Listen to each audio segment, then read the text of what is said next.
मानात समजला. आता लगेच सुरुवात करते कारण वेळ सुद्धा खूप झालेला आहे.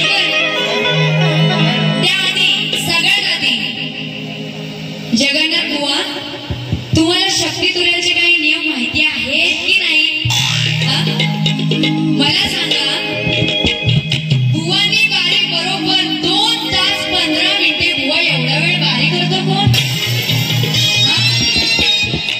आता तुम्ही गाण्यांवरती गाणी घेत चाललाय. मग आम्ही काय करायचं?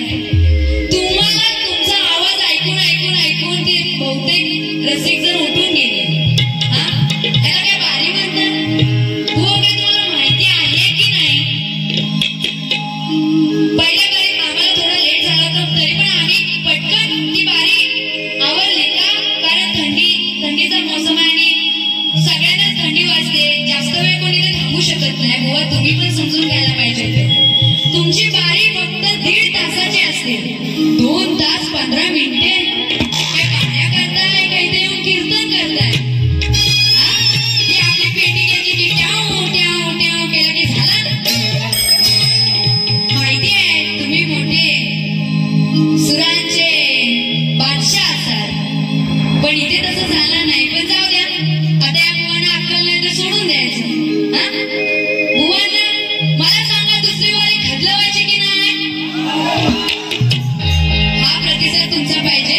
आणि दुसरी बारी मी मोजून 20-25 मिनिटं करणार, पण ह्या बुवांना बारी लागेल अशी करणार. म्हणून बघा पहिल्यांदा काय म्हणायचंय. सुरुवात करण्याआधी प्रस्तावना ही मांडायची असते. आधी संधी कधी सोडायची असते. आता का म्हणाले तर आयोजकांनी जी आपल्याला संधी दिली या गावामध्ये आपलं नाव कमावण्याची, तर बुवानी संधी अशी सोडू नका ना. उगाच वेळ फालतू वाया ते घालवण्यापेक्षा. म्हणून काय म्हणाले, सुरुवात करण्याआधी प्रस्तावना ही मांडायची असते. आधी संधी कधी सोडायची असते. सांगण्याची सुरुवात कधी भांडायची तर कधी गोडीची असते. आणि म्हणून सांगते शाहीर वैदेही तुम्हाला, पहिल्या बारीत अति फालतूपणा केला तर दुसऱ्या बारीत वेळ सोडायची असते. आता थंडी पडली असेल पहिल्या बारीत, ती आता दुसऱ्या बारीत येऊन नाही याची थंडी उतरवली आणि या कोळी समाजामधून त्यांना नाही पाठवलं ना तर नाव लावणार नाही शाहीर वैदेशी. खारगावकर बुवा, परत सांगते, दुसरी बारी करते ना त्याकडे नीट लक्ष असू द्या. कुठं असाल इथं लपून बसलेला असाल. आणि आता बुवा काय काय म्हणाले पहिल्यापासून जाऊ, बरोबर आहे की नाही? आता बुवा काय म्हणतात, भारी दिसतेस नटून बाई. काय हा प्रकार? खारगावकर बुवा, बुवाचं लग्न झालंय ना? झालंय ना? आणि बुवा बारी देऊन काय म्हणताय? काय भारी दिसतेस नटून वैदेही तरुण ग. बुवा मी तरुणच आहे, सगळ्यांना माहितीये मी तरुणच आहे. हे तुम्ही अर्धे म्हातारे झाल्यात आणि काय चुकून जर तुमच्या बायकोने ऐकलं ना बुवा, तुम्हाला येईल आणि तुमची थंडी शाप उतरवल. असं कुठं पण काय बोलत जाऊ नका. पण ठीक आहे, भारी दिसतेस नटून. थँक्यू बुवा. बुवाला थँक्यू बोला पाहिजे. एवढे चांगली उपमा दिली मला. छान दिसतेस. खारगावकर बुवा, ओ खारगावकर बुवा, थँक्यू. चला हा विषय झाला. त्यानंतर बुवाचा आला मध्ये दांडू. बुवा दांडूवरून काय म्हणतात, दांडू मी हळूहळू घुसवी नाहीतर जोरात घुसवी. काय विषय होता माझा गवळणीत, असा काय विषय होता की दांडू जोराने हलवतो म्हणजे काय, तर तो चेंडूफळीचा खेळ खेळत होतो. श्रीकृष्ण आणि त्याचे सवंगडी चेंडूफळीचा जो खेळ खेळत होते, तर ते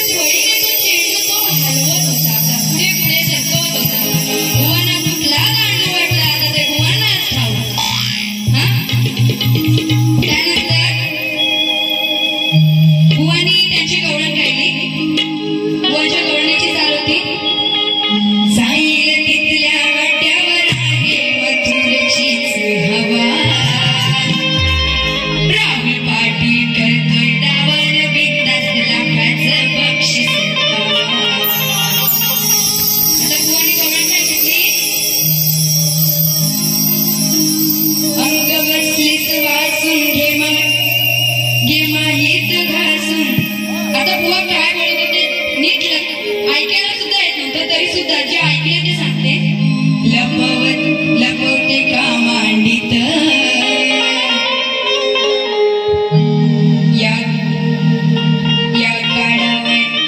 या कडाक्याच्या थंडीत सोटा घालीन ग, सोटा घालीन ग.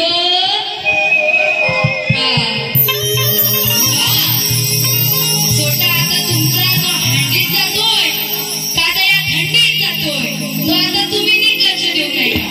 बघा बुवाच्या डोळ्यांची काढ देते, त्यांचे शब्द त्यांनाच फिरवणार आणि नंतर जे माझे विषय घेणार ते पण नीट लक्ष देऊन ऐकायचे तुम्ही.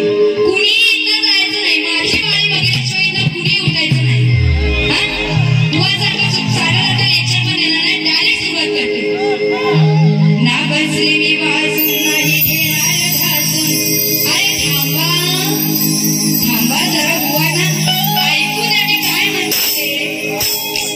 काही लपवलं ना मांडीत. आता बुवाने काय बघितले मांडीत आणि काय बुवाची ती शिळ बाई. बुवा तर तिला लई झापूक झालं होतं वाटतं पहिल्या बारीत. हा काय बघा, ना बसली मी वाजून नाही घेणार घासून. काही लपवलं ना मांडीत.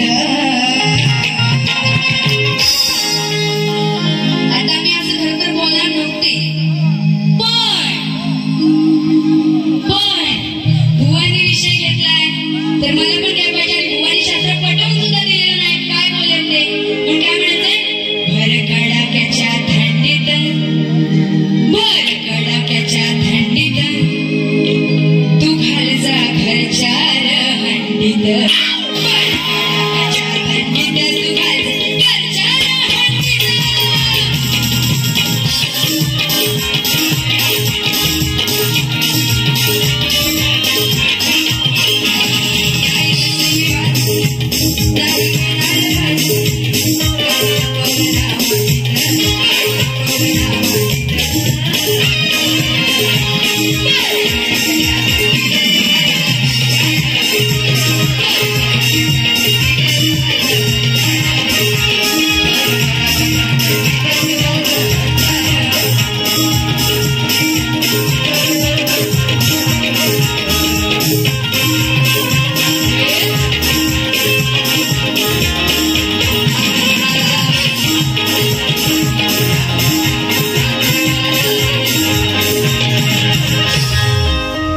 तुऱ्याचा सामना आज गाजणार आहे. तुमच्या वागण्याचा प्रकार आज बघणार. कारण उलट पुलट जोडून अक्षरे तू जोडणार आहे. आज मी तुला जोडणार.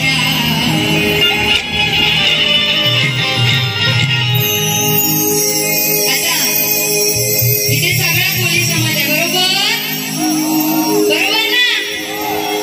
मग कशी गाणी झाली पाहिजे, कशी गाणी झाली पाहिजे. बोंबी, हा कोळंबी, आणखी गुवाचा हलवा, हा अजून असे विषय आले पाहिजेत की नाही. घेऊ हा बघा बुवा रसिक म्हणतात म्हणून विषय घेते. बघा नीट लक्ष असू द्या.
आता नवीन एक विषय घ्यायचा आहे. केरळ राज्यामध्ये प्रसिद्ध झाले तिला इटली असे म्हणतात. चहा साठवण्याच्या भांड्याला किटली असे म्हणतात. चहा पिताना चहा आपण साठवतो तो भांडा कुठला असतो त्याला किटली बोलतो की नाही? पण बघा काढायचे. ऑस्ट्रेलियाच्या गोलंदाजीला ब्रेटरी असे म्हणतात.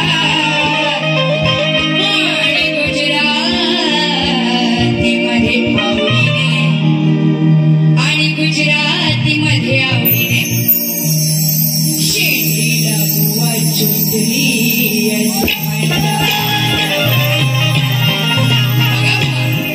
गुजरातीमध्ये जी शेंडी असते शेंडी तिला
बघा हलवून हलवून काय त्याच्या दांड्याला गुवाच्या दांड्याला जो खेकडा चावलाय त्याला हळू हळू हळू हळू सगळे त्याचे मित्र खेचतायत म्हणून काय म्हणाले हलवून हलवून त्यामुळे आपला वाटला आता त्या मित्रांनी प्रयत्न केले